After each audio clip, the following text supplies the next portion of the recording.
You all know I absolutely love sidecars. Big ones on big bikes, fast ones on fast bikes, even the slow ones on the classic bikes. If I didn't, I wouldn't base my company on it. Pegasus Sidecar Tours, providing guided, narrated tours in San Diego County on this type of sidecar rig.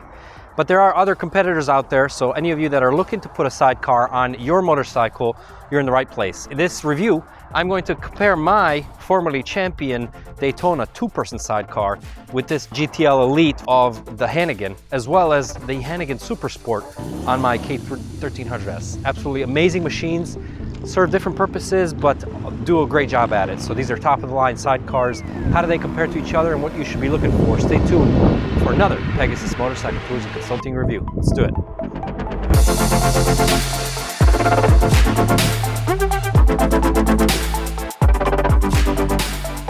Zdravie, dobrodošli, bem-vindos, servus, willkommen, buenos dias, bienvenidos, greetings riders, and welcome to another Pegasus Motorcycle Tours and Consulting review, or I should say Pegasus Sidecar Tours review. In this one, I'm going to compare this Hannigan GTL sidecar with my Daytona 2x2. This used to be made by Champion up the road in Anaheim.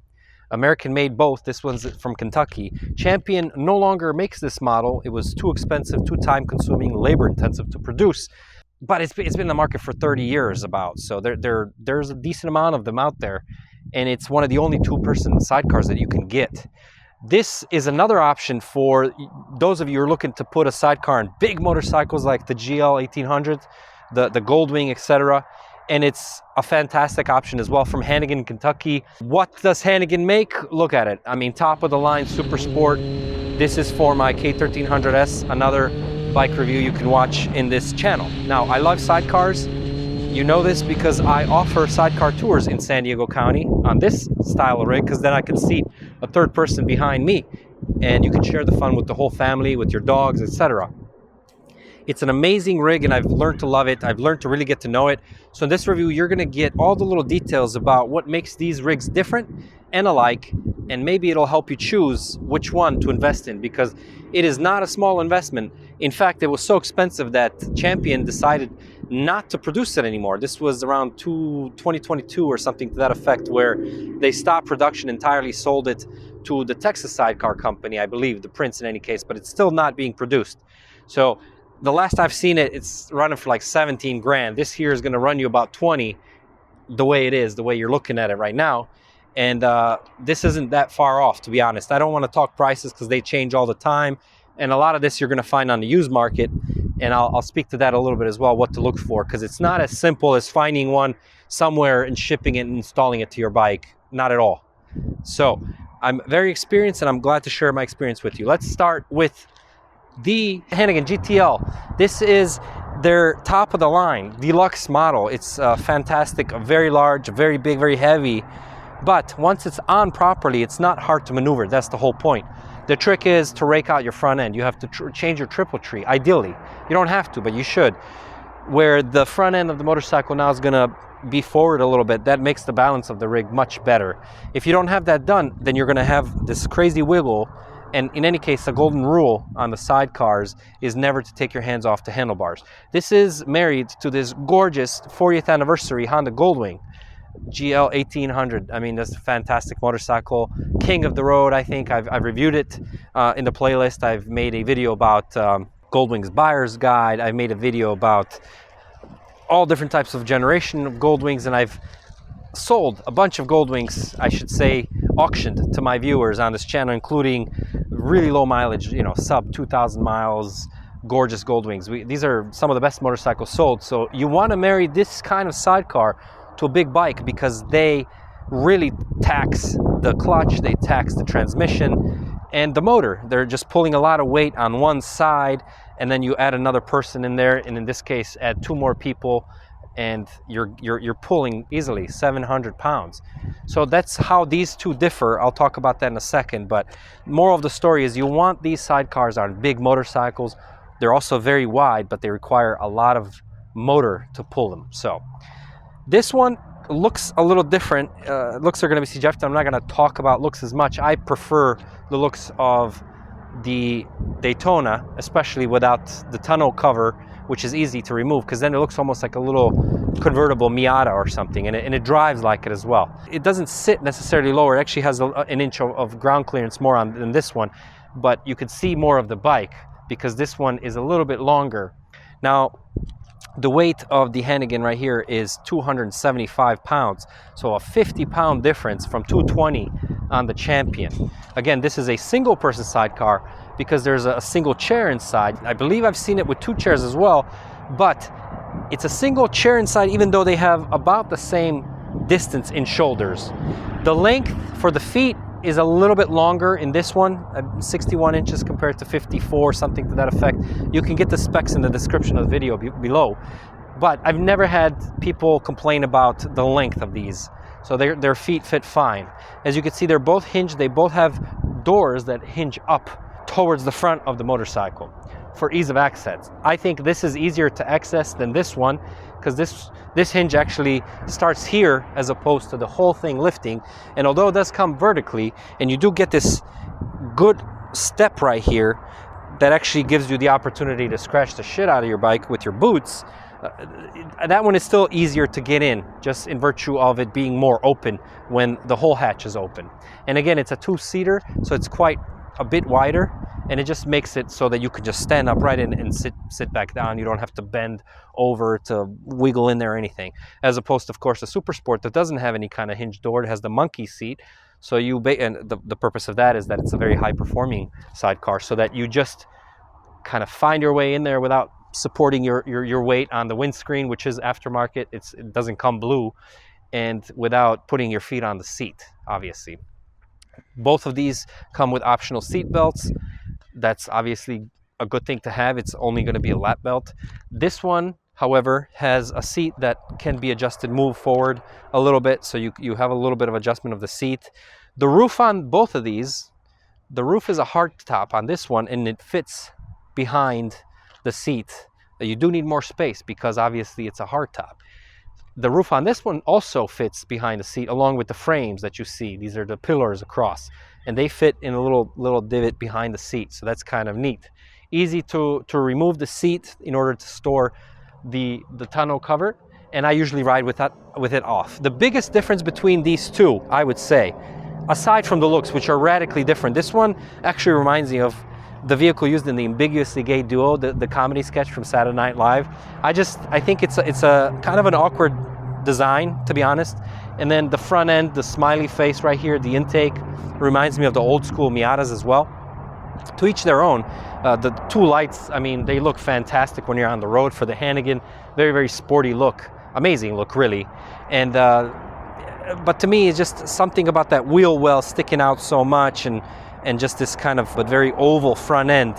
I'm not a huge fan of it, but the thing I least like about this one in comparison, considering I've lived with this for 6 years now and I had multiple and I love them, is that this has a flat, more or less, windscreen. And this one looks like you're in a fighter jet. So it's very enclosing, encapsulating. For people that might have a little bit of fear of enclosed space, this one feels more enclosed. And you also, I do in any case, in California you need to wear a helmet. So when you wear a helmet in a sidecar, even though you don't necessarily need a motorcycle license, which is kind of interesting, then this one is basically not giving you any space, or me, and I'm only 5'8", to sit comfortably inside and look through the windshield. I'm actually looking at the very top of it, and I don't like it. It's very disruptive, the view.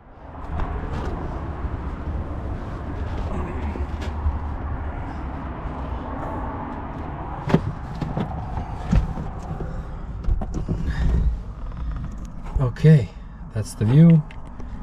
This is me, no helmet, got the head, and there's barely enough for my hand to fit. So with the helmet, or like a GoPro mount, it's not very tight fit. It's very tight fitting, but I have this. I'm literally looking right here. Not a good sight for me. So if I was smaller and I could look through there, very nice, not bad at all. And I'm not even close. You see what I mean? There's still room to go down. And then you have this post right here that's really blocking a lot of the view, and there's no window in the rear. The Astro, I believe, has windows out here. So yeah, it's just it does feel way more claustrophobic for the knees too. I think I can push the seat back. Opa, I'm leaning back.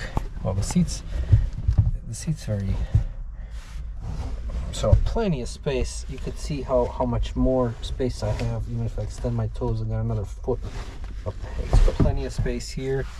It'd be nice if you could lay down. That would be crazy.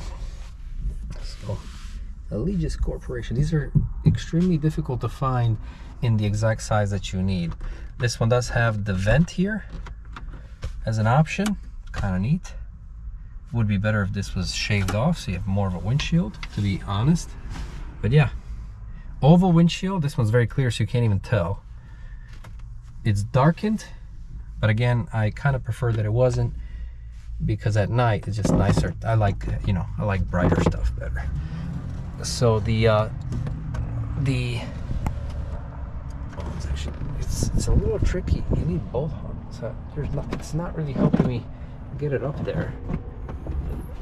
It still wants to come down, you see, and if your fingers are there, hits your head, that would hurt. So I think it's time to change this gas strut, because it's not very helpful at the moment. But you can kind of tell the fit and finish of the interior in any case is a little bit on the rougher side. It wouldn't be bad if this was carpeted, also for the noise. I assume it would help with the noise. The interior here though is very nice in line, just like on my Super Sport.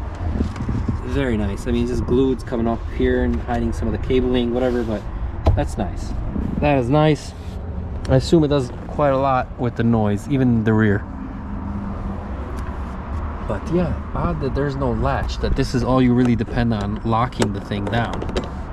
I guess from the inside you can do it through here, but it would be nice if there was a button like on the Goldwing where it's electrical connection, and it would be amazing if it would just open on its own, you know, just like the modern trunks open on minivans by a push of a button. I gotta say, that's pretty nice. That would be a feature I'd pay for sure. That's what that looks like. Very, very neat design. You do get some kind of anchor points here. I'm not sure, is that for the dog or not? It's pretty neat. This doesn't have that issue. You're actually sitting very, very low. I would say no matter your size. I mean, I've had people 6 feet plus in there fitting very comfortably, including their legs and including their hips if they're normal size human being, whatever normal is. But obviously extra large people are gonna have a hard time fitting in there. But I did have some big boys in there. I've actually had some, as their husbands described them,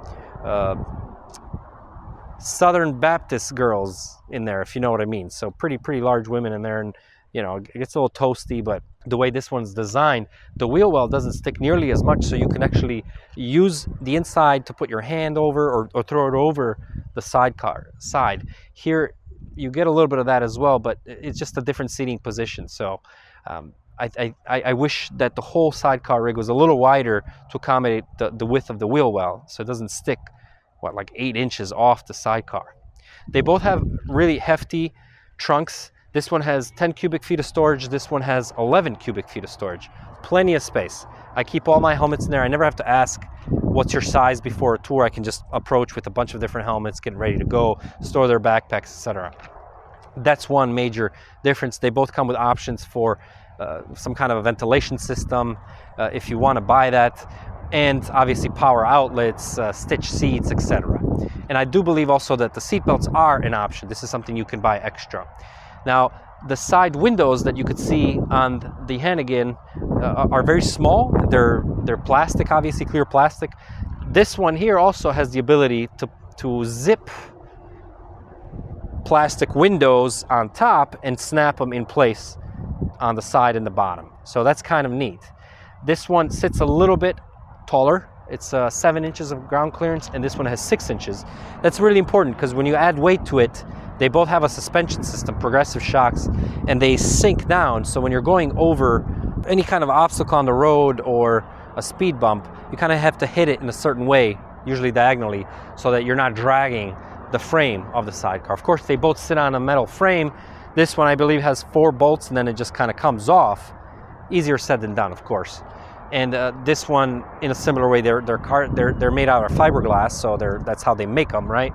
and they're both carpeted inside, and that's something you can also pay extra for, to have carpeting not only on the inside but on the inside of the trunk. I would highly recommend it. Just makes it look nicer. It's usually glued carpeting on both.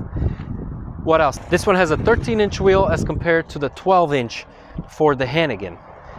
Now, I'm not referring to the Super Sport right now. I'm just comparing these two right here. Another way they differ is how they connect to the motorcycle. Now, they have 5 connecting points connecting the Hannigan to the Goldwing, with the 5th one being in the middle. This was new to me because this one only has 4. 2 front, 2 rear, so it leaves the whole space in the middle of the motorcycle free. I'll tell you why that's important. Now, the width of the motorcycle is a little bit not important at this moment for the purposes of differences that are due to how you connect the motorcycle. I have 2 of these, and they are radically different. 6 inches difference between the middle of the motorcycle. You can actually walk through this one, and you can't do that here because of that connecting point in the middle. My other one, that's just like this, has a narrower connection, so that a 6 inches difference between the total width of the motorcycle. It's kind of impressive. I believe the total difference is somewhere around 60, 63, something to that effect. But again, it's going to be a moot point. Whatever you're looking to buy, you kind of have to measure yourself, because everything really depends on the struts in the middle, so the adapters in the middle and how they were connected. There's different manufacturers, different ways of doing it. And again, this one is 6 inches wider in the middle because of those connecting rods than the identical one that I have on another Goldwing. So that's one way. This little intake here is basically just for looks, as is this one. I don't like those little details on cars. I don't like them on anything. The Champion has an intake as well, and that's actually where the air is coming for the vents. So it's not, it's there to serve the purposes of the looks itself. The light on the Champion, formerly Champion, I got to stress that it's no longer Champion, on the Daytona is from, I believe, a 1993 Integra, Acura Integra. It's kind of neat. So you get that 90s feel. They haven't really changed much. What's really important to know is that the Champion frame is suited to specific motorcycle manufacturers. So if you buy this alone that used to be connected to a Kawasaki Voyager or something, it's not going to fit on the Goldwing easily. It will have to involve welding and cutting, etc. Maybe more work than you're trying to get into. So just keep that in mind. Even though the body looks the same, the frame is going to be very different. So that's one thing to keep in mind, something that I've learned the hard way. Just buying a sidecar that used to be connected to a Kawasaki, thinking I could throw it on the Goldwing, realizing it was way more work than it was worth. So the whole seat on the Champion comes off. There's 2 buckles on the top that basically hold it down. And the way they differ is that this latches shut and locks, and you can unlock it or open it with a button. Not open it, but basically liberate it so that you can lift it by hand. And it's actually a little bit heavy, but you can do it because there's gas struts that are helping you do that, right? And the gas struts are hidden all the way down low by the feet. So this one is different in that way, because here it's a manual shut. There's no way to connect the button to it. You just have to go from the trunk and slide a little, kind of like a garden gate lock, sliding lock, to close the top here. What I also don't like about that system, aside from it being more cumbersome, is that you do get this big lip here that's catching a decent amount of wind. And it's a little bit, it took me a little while to get used to this setup and not have to think, did I latch it correctly? Is it gonna fly off, kill somebody, just break, etc. So this is a lot of lip. It's catching a lot of wind. I couldn't tell you which one is more aerodynamic. I mean, that one to me looks more aerodynamic, even though this one has more of a kind of phallic shape to it, I guess. Probably not bad in the wind either, but I really don't know, because I normally ride without the tonneau cover, so it's catching a lot of wind. I just don't, I don't have that comparison. But usually around, this one in any case gets about 29 miles a gallon, but I ride really hard, so that's a good heuristic to go by. Just around 30 miles a gallon. If that's really important, which it could be, depending on how many miles you want to do on the bikes, then check back with me, and I can give you that. I can try to give you more accurate information, but if you plan around 30, you should be safe. Let's see, what else? Lights all integrated, obviously. You can have them split where the left blinker only controls the left side of the motorcycle, the right blinker controls the right. When you get your sidecar installed, or if you're buying it that way, make sure that that's happening, because then people can see how wide this thing is, because it's so much wider than a car, and you really have to get used to that, right? What else? This one has a kind of a blacked out windscreen or windshield. I don't like that design. So did this one, and I had to change it. Had a plastic shop make me some. I forget but they're so difficult to remove. Like I would highly recommend against it. If you can find one that's clear, I mean, don't let that be the deciding factor. But I always prefer one that is clear. That said, I was able to find a shop that was able to do that, because it's just kind of a simple design. This would be much more difficult to reproduce. They're obviously plastic, they're not glass. Much more difficult to reproduce than just a flat side like that. So just something to keep in mind. They both ride excellent. I mean, this one trails fine at 90 miles an hour, no problem. But it all, again, depends on who sets it up and at what speed do they set it to trail straight, right? That all depends on who puts it together. Putting it together is a little bit difficult, always more difficult than you would expect. One thing that helps is a quick disconnect for the brakes, so you don't always have to bleed them. Same goes for the electrical, but I highly recommend somebody who's done it before to do it, because it's always going to be more challenging than you can accept. Even though you can buy, you know, a guide, a printed typed guide on eBay for 12 bucks, whatever, how to put a sidecar on. I mean, it's just it's better if you have somebody who knows what they're doing, because they have to set up the motorcycle to lean a certain way for it to trail straight. Because again, when you brake, it's going to pull one way. When you give it gas, it's going to pull another way, etc. So all of that goes into riding a sidecar. It's a beautiful thing, really. I mean, I clearly love sidecars. So that said, they both come with this extra technology that was over $1,000 option. It's a button basically that levels for the Champion. It's called tilt, T-I-L-T system. So you push the button and it drops it down. Push a button up and it's a toggle switch basically, and it brings the sidecar angle up to accommodate for changes in the camber of the road, basically. The Hannigan provides the same type of technology. I believe Champion was the first to invent that and give that to the market. So these are basically top of the line. I've only seen one German sidecar that seats 4, 2 looking forward, 2 looking rear. Ugly as all hell, but very cool. It'd be cool to own that. I don't know who'd want to ride looking backwards on a highway, but in any case, so these are perfectly highway capable, and just the amount of space that they provide makes the passenger in it, whether it's a loved one or a customer or a dog, let's say, or 2, enjoy so much more, you know, especially because the wind is not in their face. They feel more protected, arguably safer. I mean, you know, who's to say? But so there it is, a quick and dirty kind of comparison between the Champion Daytona 2x2 and the Hannigan. Now, Hannigan made one really badass, mean-looking iteration of this, I believe in the 80s, and it was called the Astro. I've never seen it in person. It's that rare, and it's gorgeous. I mean, it literally looks like a fighter jet. It's sleeker, it's more angular, it's got this windows in the back, behind, which this one does not.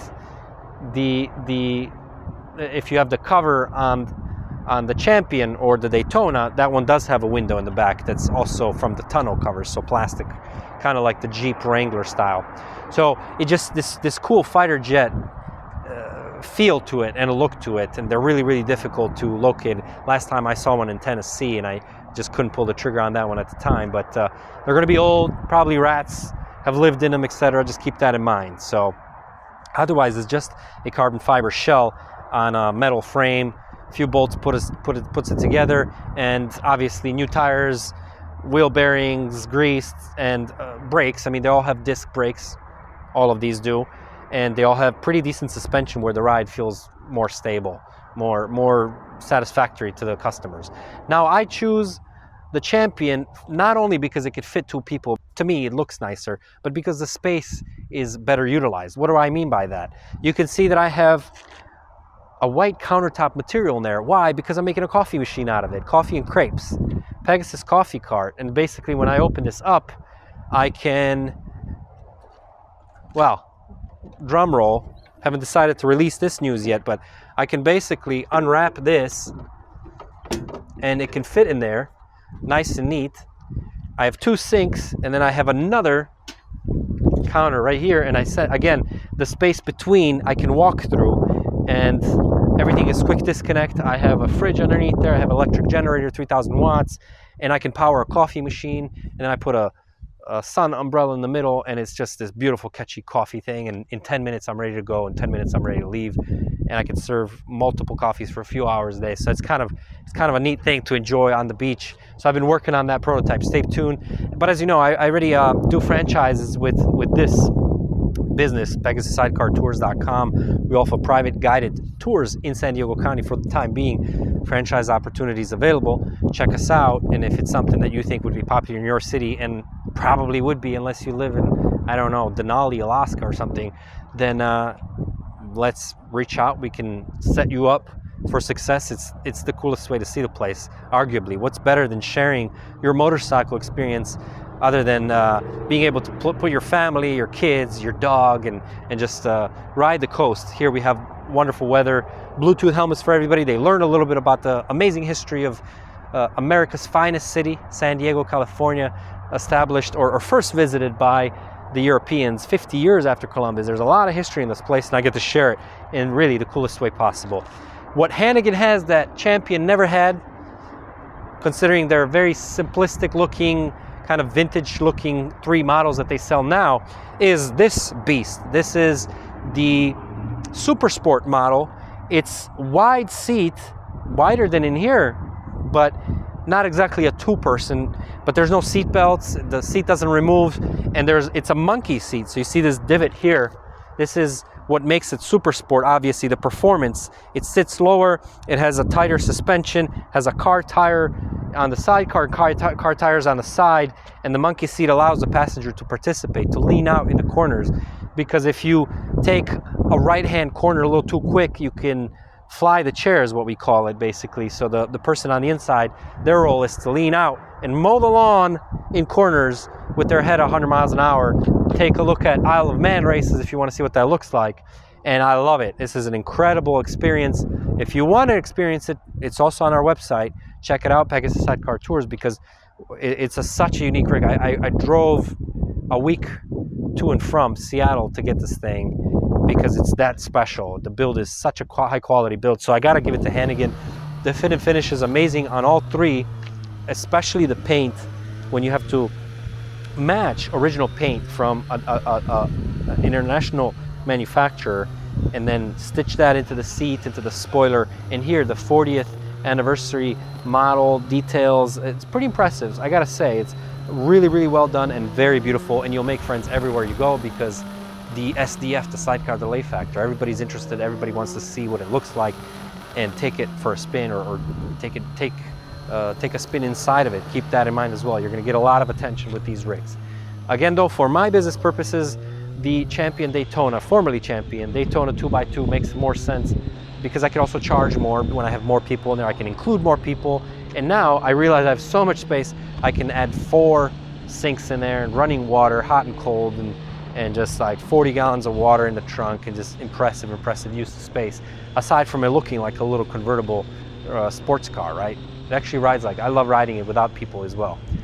They do ride better with a little weight in the sidecar, so you'll see some folks put weight in the trunk, but it all depends on, again, how it's done and if the front has been raked out or not. So thank you for watching. I hope that was somewhat helpful. It was a quick little introduction to sidecars. You obviously have other manufacturers as well. Not to name names at this moment, but you know, we do have some very famous, formerly Russian, I think now they're based in Kazakhstan to avoid the imposed tariffs and boycotts and US government imposed restrictions to imports from Russia. But the Urals, of course, they sell sidecars. It's not something I think is super appropriate for the US market, just because they don't really, you know, top speed 60 miles an hour. If you're lucky, you'll make it, you know, and it's just well, it is what it is. It's a different style. It's basically, as you know, a Soviet knockoff of a German World War II machine. So they slap Brembo on there, you know, and they, I mean, it's a cool looking rig. You know, the Indiana Jones movies kind of gave it the name and some place in the motorcycling world, but And of course they are the 4-wheel drive. None of these have the 3-wheel drive, so the sidecar wheel is not driven, and it's not an option to install that. On the Euro, you actually do have that on some models, so it's kind of the gear up, so it's kind of cool. But that's another option. And again, the Texas Sidecar Company has other really great options, especially for adventure touring models. Speaking of adventure touring sidecars, check out the playlist, and I have interviewed a local rider. He's also very involved in the local ADV community, and he has a adventure touring rig to his BMW GS. So it's pretty unique build specifically for his elderly dogs. It's kind of cool. Again, thank you for watching. I hope that was helpful. Stay tuned for more in-depth review of the coffee rig as well as the Daytona in particular. And for this motorcycle beast right here of a machine, the amazing Super Sport Hannigan build. I absolutely love this machine, love this bike. And you can also view what I did, what that looks like riding a very famous mountaineer, Palomar, a very spirited way in this thing. What that looks like when the participant is actually participating. Thank you again, stay safe, until next time. Nick, I am out.